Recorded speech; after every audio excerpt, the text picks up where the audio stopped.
thought about Paddy Corrigan from Derry Noose. I went to see a couple of people to try and get stories, and Paddy was about 92, 3 at the time, and he was a lovely old man.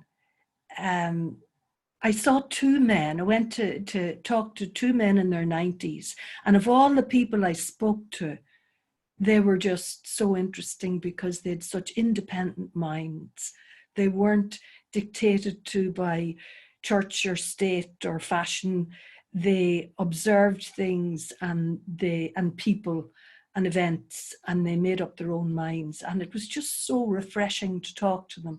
I thought that was kind of a remarkable thing about the 90-year-olds. Unfortunately, Paddy passed away a couple of years later, and as the people at home used to say, he's dead now, God be good to him.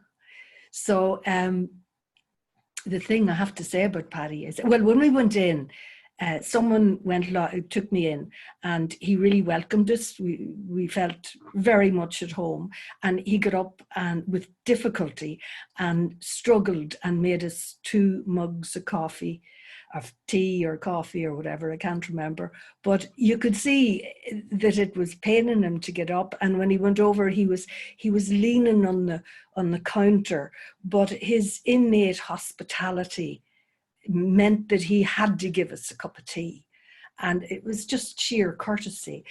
And I was told later that someone went in to assess him for care, to have a carer come in, and of course he got up and he made this woman a cup of tea because he had to, and he failed the assessment because he was able to make a cup of tea.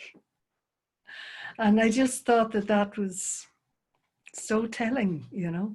Anyway, Paddy said that he wasn't that interested in storytelling when he was young. He was more interested in dancing, and for some reason that gave more credibility to what he said.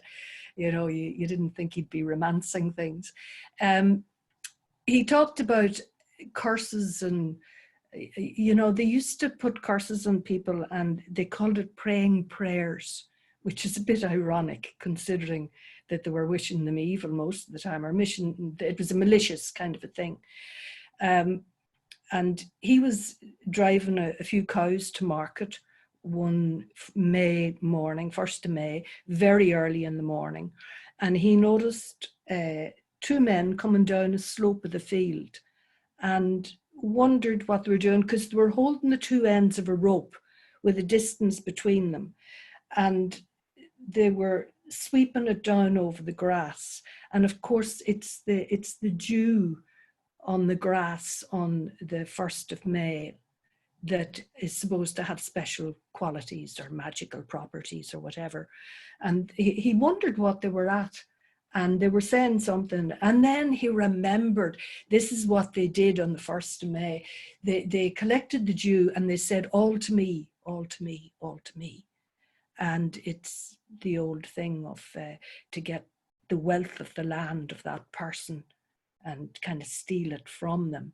And he wondered, you know, he thought, oh, that's that old superstition. I wonder, is there anything to it?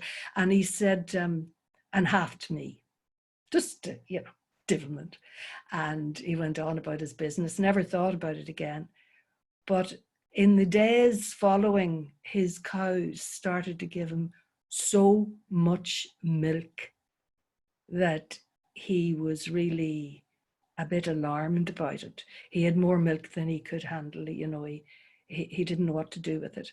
And he just got so concerned that he went to the local canon. For anybody who's not initiated in ecclesiastical fineries, that's the high up priest, and he consulted him because he was really, really concerned. And that was about the height of it, you know, but I was kind of impressed by that, because instead of being a man somewhere, it was this friend of Paddy's that this happened to, you know.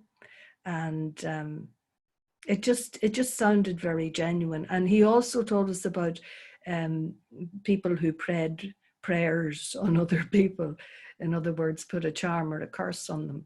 And he mentioned a couple of people in the area, one family I knew, and I knew that the result of the thing was true.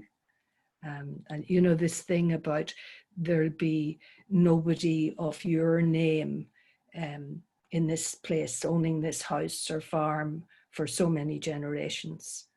And through what looks like sheer chance, it happens to be true. So it could be sheer chance. Who's to know?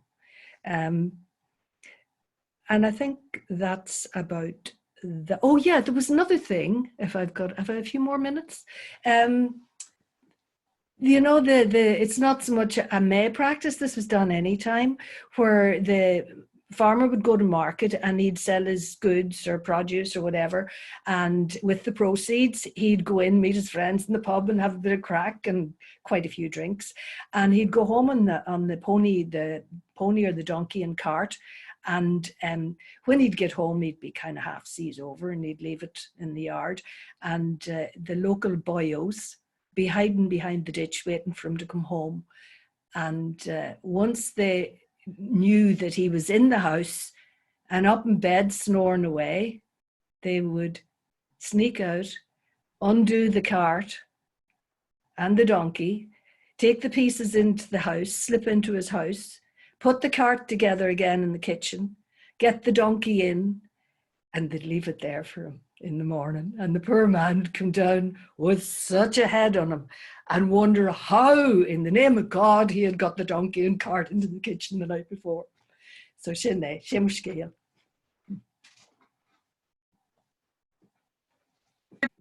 I really enjoyed that.